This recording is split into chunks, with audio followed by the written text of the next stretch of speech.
Hapuna Beach, Hapuna Prince, okay. Where you guys stand? The where? Waikoloa? Okay. Well, again, welcome aboard, everybody. My name's Steve. Give me a couple seconds here. Everybody got to see the safety briefing video up on the lanai? Okay. Talk more about safety once we get out of here.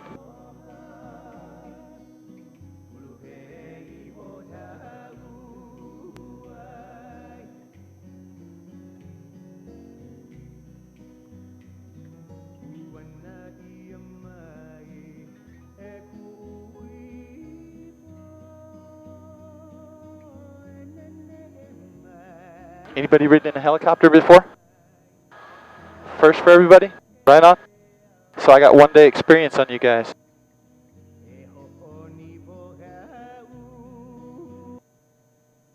Here we go.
The road that we're crossing over right here is Mamalohoa Highway. It's Highway 190, kind of the inland road, if you will, that connects the city of Waimea that's off to our left there with the city of Kona that's out to the right-hand side. Kona is actually wrapped around on the other side of Hualalai.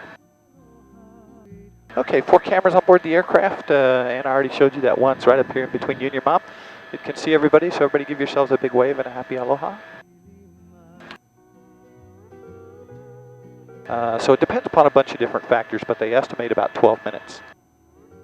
I would tell you the 12 minutes is a gross overestimate. The last time a locally generated tsunami hit the islands, 1975. 30 seconds after the tremor stopped, the waves came inland. Killed 3 people at Hawaiian Volcanoes National Park.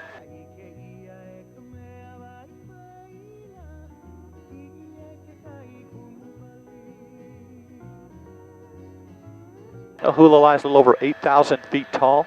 At least that's what we see above the ocean. The term Hualalai means blockage or the blocking force. And where it gets that name from, and this morning's not a very good indication, but there in Waikoloa you can get 20, 30, 40 knot winds sometimes, really brisk winds. And more often than not, actually. But if you could instantly transport yourself to downtown Kona at that same moment, very nice gentle breeze. Kona, Kealakekua Bay, Keauhou area, all those places south of Kona, always a nice gentle breeze. The reason Hualalai blocks those big strong trade winds from those areas. The other thing that it blocks is the lava flows and eruptions off of Mauna Loa. Mauna Loa actually reaches the west coast, but it has to wrap around Hualalai to get there. So again, those same 3 areas are protected or blocked by Hualalai. Well, because of its height, also its location out here in the middle of the Pacific Ocean, Mauna Kea plays home to observatories. There's 14 of them up there operated by various countries throughout the world. The largest one up there operated by Japan called Subaru. And what, about 2, maybe close to 3 months now, the Keck Observatory up there confirmed the existence of the 10th planet in our solar system. If you look beneath you on either side now, you can see these kind of holes making a little snaky pattern in the ground. These are what we call skylights. More often than not, magma's traveling underneath the ground in what we call lava tubes. Lava tubes are kind of like big giant underground straws, and they'll transport the magma for miles. Sometimes they're formed close to the surface of the earth. They'll tend to crack and break open, creating those skylights. Well, if they're still active, we can look down through those holes and see the orange glow. If not, we get a good chance to play a little game of connect the dots, and we can figure out how that lava tube actually existed underneath the ground. Okay, I need to talk more about the specifics now of Mauna Loa. It's the perfect example of how the entire Hawaiian island chain was built. It's also the perfect example of how Kilauea actually operates, and that's why I talk about it so much. If you look at the summit and then trace that down and to your left here in front of us, that nice gentle slope that you see there, along that skyline, you notice the bumps in the ridgeline there every so often? Those bumps are actually old pu'us, evidence of old eruption sites, and I'll explain why they're in generally a straight line there in a minute. The other thing I'll point out is notice the different colors of the lava, the different textures of that, and how they overlap each other in an irregular pattern. And again, I'll explain the significance. Mauna Loa is known as a shield volcano. The reason they call them shields, the nice gentle slopes that they have to them. The other type of volcano that you have on the planet is called a composite volcano. Composites would be Mount Fuji in Japan, Mount St. Helens in the state of Washington. Well, these shields, the entire island of Hawaii, the entire state of Hawaii for that matter, all built on shield volcanoes. The reason you have other islands in the state with a steeper, more rugged sides, the other volcanoes here on this island with steeper, more rugged sides, is all a process of erosion. Those composites, in contrast, the reason they have the steeper, more rugged slopes from their inception is because of their lava temperature is not as hot as what we have here in Hawaii. It comes out, cools very rapidly, sticks to the sides, and creates those steeper slopes. The other difference is those composites typically have a summit eruption, and that eruption generally very, very violent in nature. Contrast that now with these shields in Hawaii. Intense magma temperature creates these nice gentle slopes. Well over 2,200 degrees Fahrenheit is the average temperature. The other differences, these things typically have what's known as a flank or rift zone eruption, and that eruption generally very, very mild in nature. Now what's a flank or rift zone? That's where the different colors of the lava come into play. The deep dark black stuff, that's the most recent lava flow. As the erosion process takes hold, it goes from those deep dark blacks to the lighter blacks, deep dark browns, light browns, tans, even reddishes in some areas. And somewhere along that process, you'll also have vegetation take hold. Vegetation depends upon the spore, the altitude that spore lands on, the type of lava, and the amount of rainfall that hit that area. But as a general rule, if you see an area that has vegetation, contrast that to an area without, you can just about bet that that with vegetation is quite a bit older. As you can see, you can look at a relatively small area, 3, 4, 5, 6 different lava flows overlapping themselves very irregularly. Well, as this volcano grows up over a period of time due to that irregular overlapping, it creates a crack or a weakness, kind of like a big fault line that you'd have in California. And we call that crack or that weakness a rift zone. This kind of shiny lava off to our right-hand side here, coming up underneath the aircraft and turn into a duller lava, making the big turn. There's also several pieces up here to our front. That's the last lava flow off of Mauna Loa. It was 1984, it lasted for only 22 days, and it came to within 6 miles of downtown Hilo. That's the good news for Hilo, it stopped short. The bad news, this thing is the second of the active volcanoes Mauna Loa is. Last eruption, 84. And eruption cycles every 10 years. It's 11 years overdue for an eruption. Yeah, there was so much seismic activity in Mauna Loa.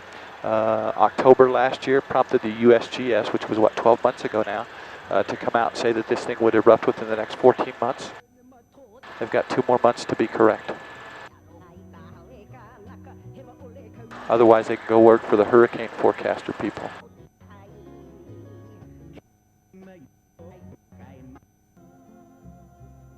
That's amazing if you look at Hawaiian mythology, legend.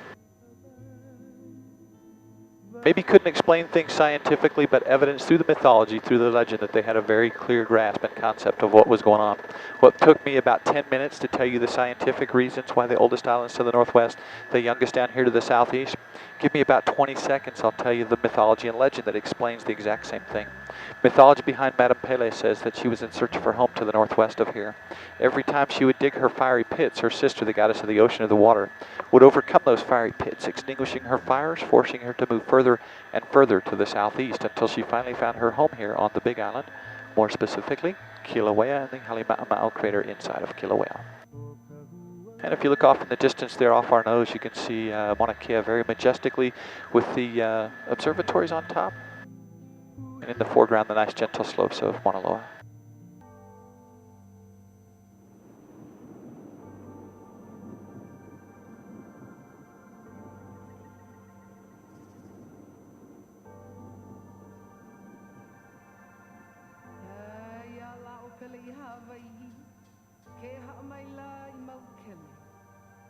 Prolific words taken from a chant dedicated in honor of our goddess of fire, Pele.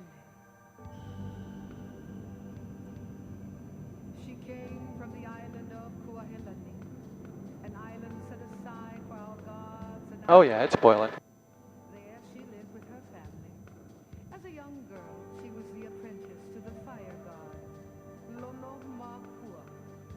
One day, during his absence, she accidentally destroyed a part of the island, enraging the wrath of her sister, Namakokahai, who was a sea goddess.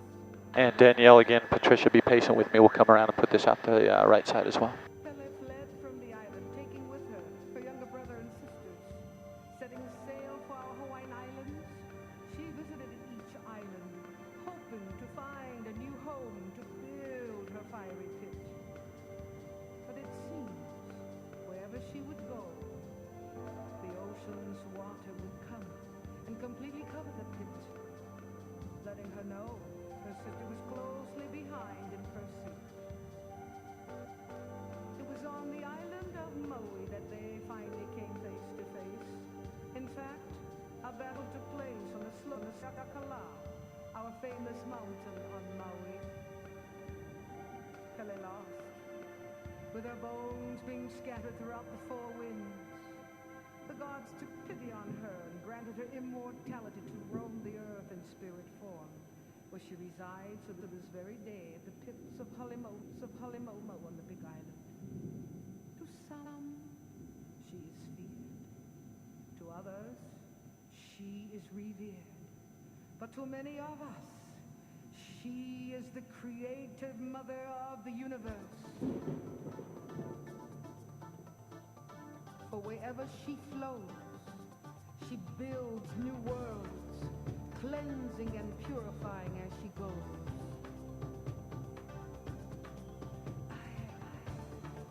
I am the woman of the pit.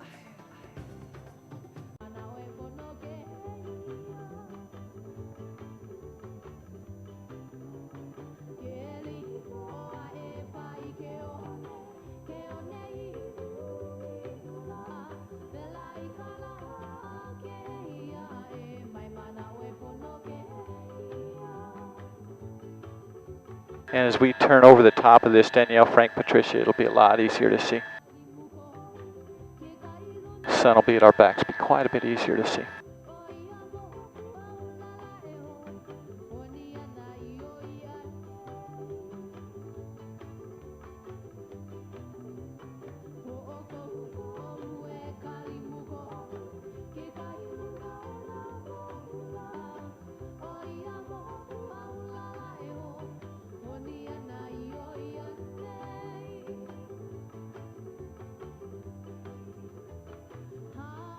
There you go, this should be a real nice picture right here.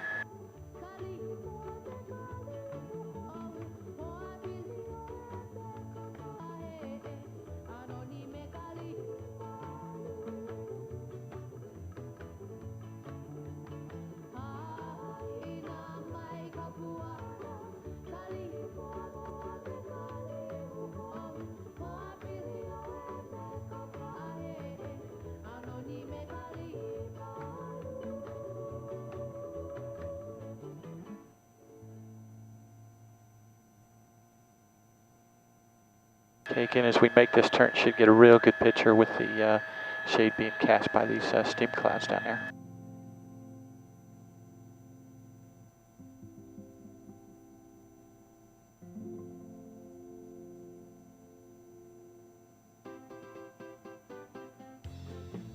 The birth of Mother Earth, pretty neat.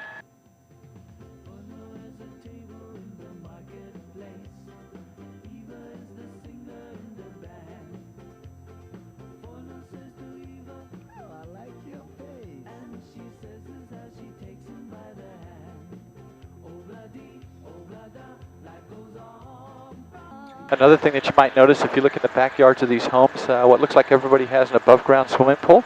Some of them covered with black tarps, some with blue tarps, but everybody's got one. And what those actually are water tanks. Hilo doesn't push fresh water out to the residences far. They're literally left high and dry for their own water needs. So the rain that falls over here, and Hilo's the wettest city in the U.S., anywhere between 126 and 140 inches of rain hit here a year. With all that rain, it hits those rooftops down through the spouts, gets collected in those big tanks. Put a pump on it, put a filter on it, provides for all the water needs for your family's home. collectively, the whole thing's called a water catchment system, and it actually works pretty well. I was living with a guy when I first moved to the Big Island over here in Hilo side for, I don't know, about 3 months, I guess. He was on water catchment, worked just fine, couldn't tell.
See there, that's the hospital in Hilo.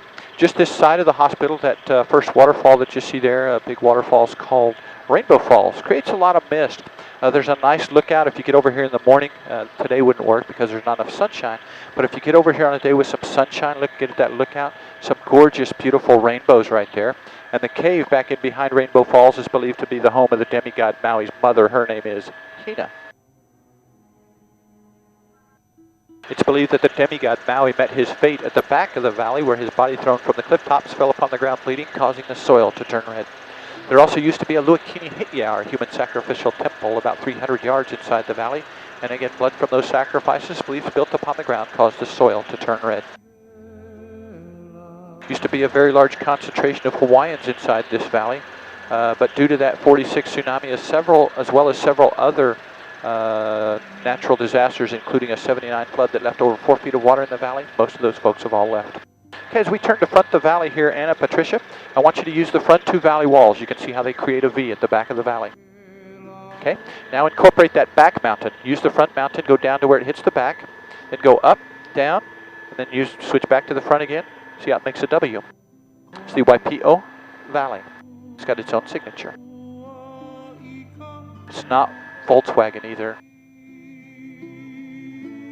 Well, you won't see the Heiau. It was washed out during that 46 tsunami as well. Black Sand Beach down there again. Not quite a black sand beach, but we kind of humor the folks on this side. Over 1.5 miles of it, and I know probably what you're thinking. Steve, you told us a few moments ago we couldn't have a beach. What gives? Well, remember, this entire valley, over 9 miles, used to have earth in it. It's all been eroded out over a period of 700,000 years, creating a very natural sea break here underneath the water. So despite the fact that the ocean's churned up, it's also calmed as it enters here towards the mouth of the valley and gives this beautiful black sand beach a chance to exist. Now you got about 50 to 80 people living down there now, managing those square farming areas. Those are all taro fields. Remember taro, that's that stuff they use to pound the root, makes the purple paste. The poi you get to spit out when you go to the luau and say, yuck, terrible. This road along the east wall is over 25% grade. The sign at the top says take a 4-wheel drive. You don't, you get stuck, they'll charge you upwards of $500 to come rescue you.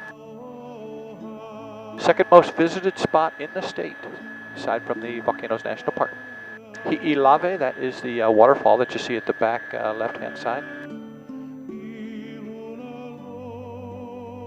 It's a twin waterfall, and you guys have been here for 5 years. You may have heard the song about Hi'ilave, twin waterfalls.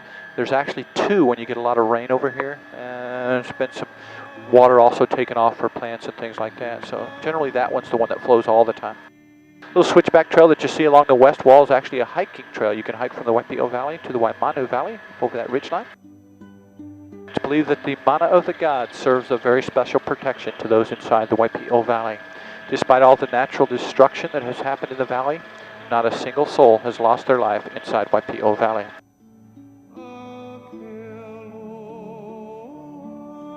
And probably the single biggest reason why it's considered to be such a sacred valley It's believed that the soul enters into the next life from this life through the Waipio Valley.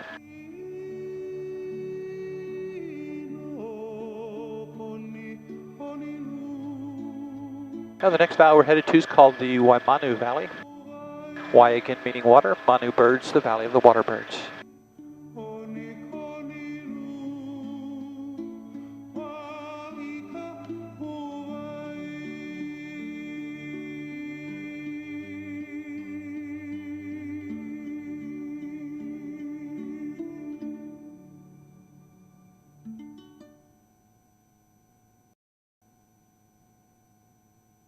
And I love this valley. I used to enter through the mouth of the valley, but on good days when we have enough weather, I take this entrance because it's absolutely very grand into this very beautiful valley.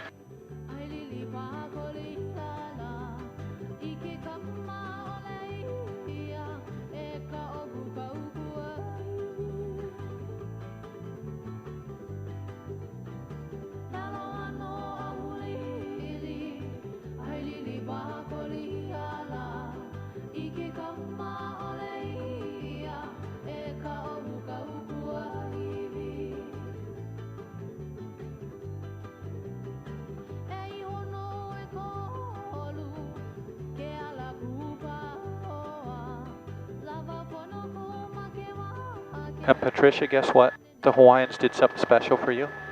That waterfall right there is called Patricia. Right on? It's something in Hawaiian, I don't know how you say it, but it's Patricia.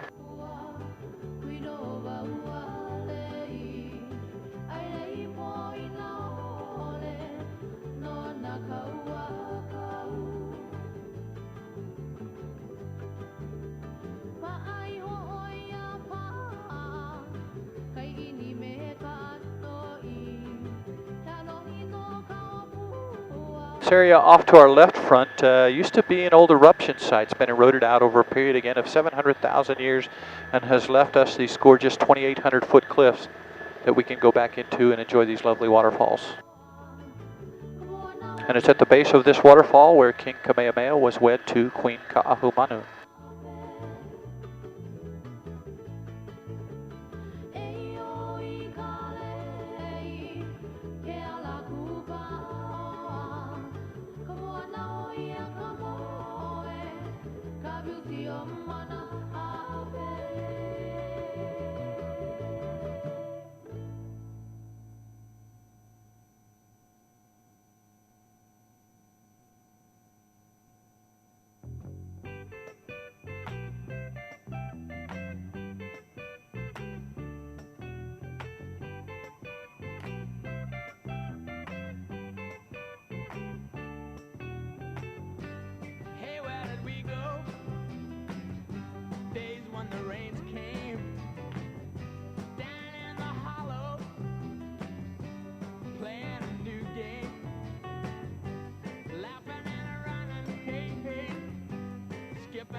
And Kara, guess what? The Hawaiians didn't leave you out. This one's named Kara right here. If you look just to the right of Kara, you can see that cave right there. That's actually an old extinct lava tube that once used to transport the magma away from the eruptions off of the Kohalas.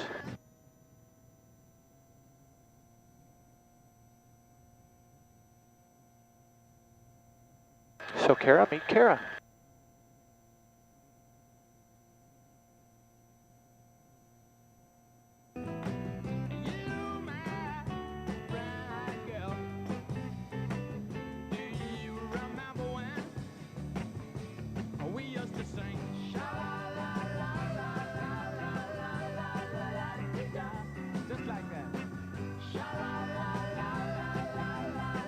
Danielle, don't feel left out.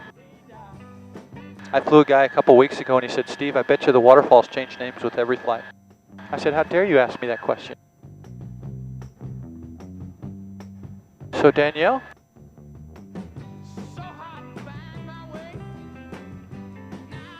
Meet Danielle.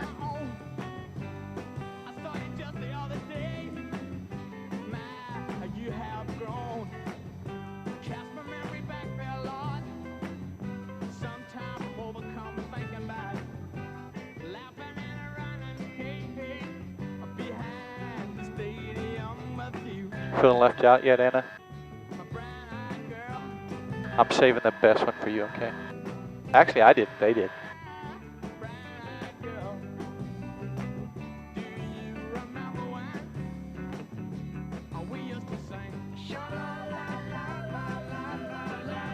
Now these bright colored trees you see at the bottom of the valley, all kukui nut trees. Kukui nut oil used to run lanterns, as well as for massages, even some historical discussion about the meat of the kukui nut having some medicinal purposes or uses.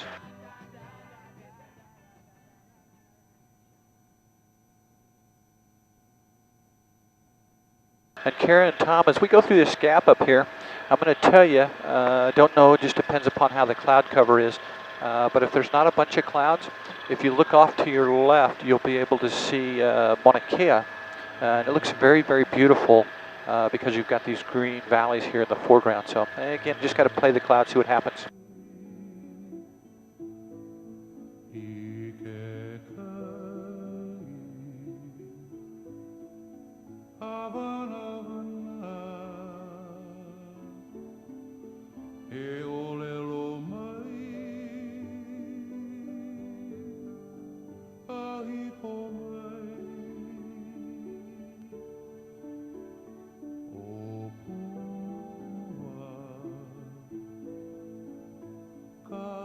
Nope, too many clouds.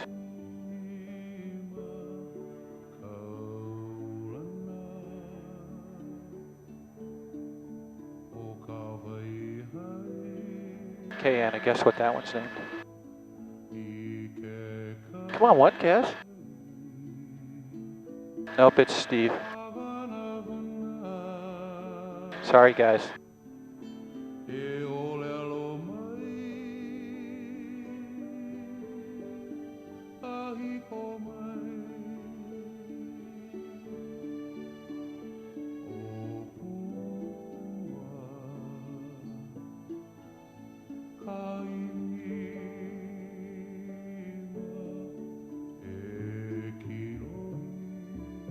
Anna, meet Anna.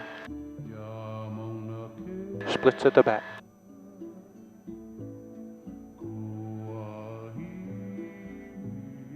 I knew it would be doing that because there's been a lot of water over here the last 24 hours. By the end of the day, that thing probably won't be there.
As we make this turn here, Danielle, Frank, Patricia, at the bottom of this next valley is where you'll pick up the first waterfall. It's a very beautiful stair-stepping waterfall from the bottom all the way to the top. And again, the first place you pick it up is down at the very, very bottom of the valley.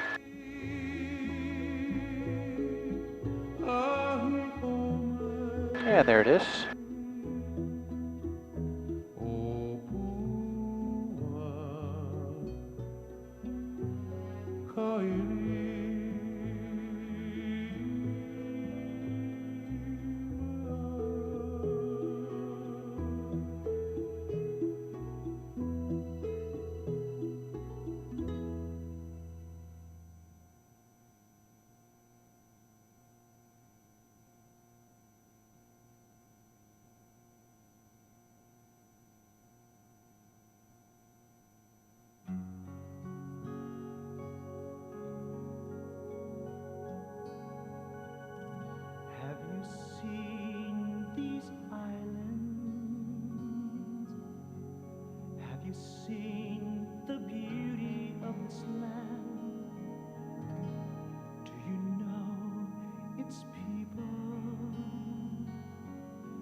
Brothers, sisters walking hand in hand. Have you seen the ocean? Miles and miles of crystal deep blue seas. Can you smell the flowers? Fill the air with Cool alive.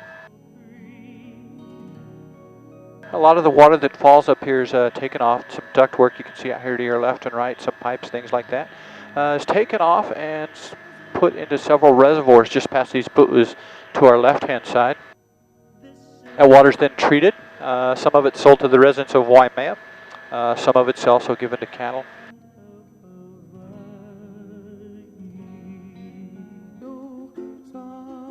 Off to your right there, the crescent-shaped beach, that's the Mauna Kea Beach Hotel.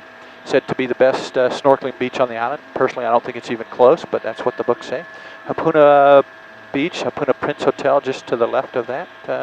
That is the deepest beach, over 200 feet from the water to the grass and tree line on the island. Once we land, again, please keep your seatbelts fastened. The ground crew, they'll open up the doors for you. If you happen to exit, anything gets away from you, or if we get something inside the aircraft, don't worry about it. Just advise the ground crew. They'll be more than happy to retrieve it and return it to you. And whatever you do, please don't walk to the rear of the aircraft. Bad things happen back there. Short haircuts. I went back there about 6 months ago. That's all the growth I got back. And don't forget also to check in at the front desk, collect anything you may have left in there for those folks to safeguard for you. Make sure you pick that up. And we have a guest book up on the line. If you could take a minute or two, fill it out for us, we'd appreciate it. And mahalo nui loa for flying with me, e hui ho. Thank you very much. And until we meet again, hope you guys enjoy the rest of your stay here in Hawaii.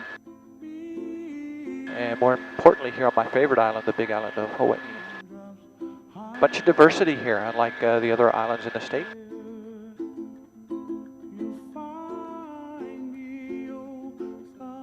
Also, the only reason the state capital in Honolulu, because of those big docks, stuff that they could take the ships in.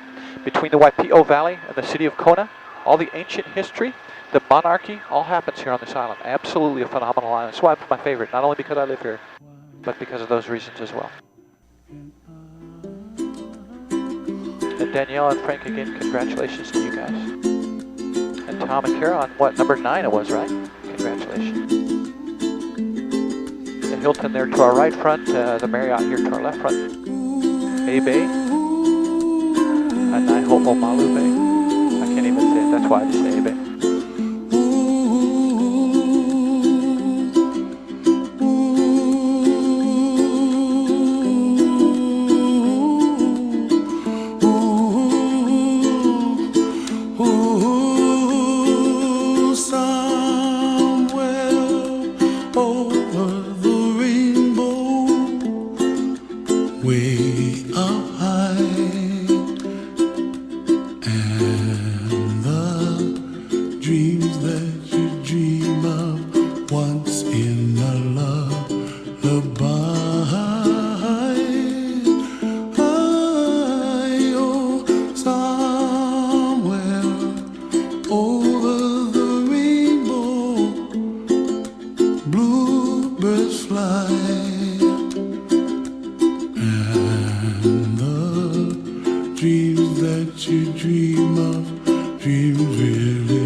High above the chimney top, that's where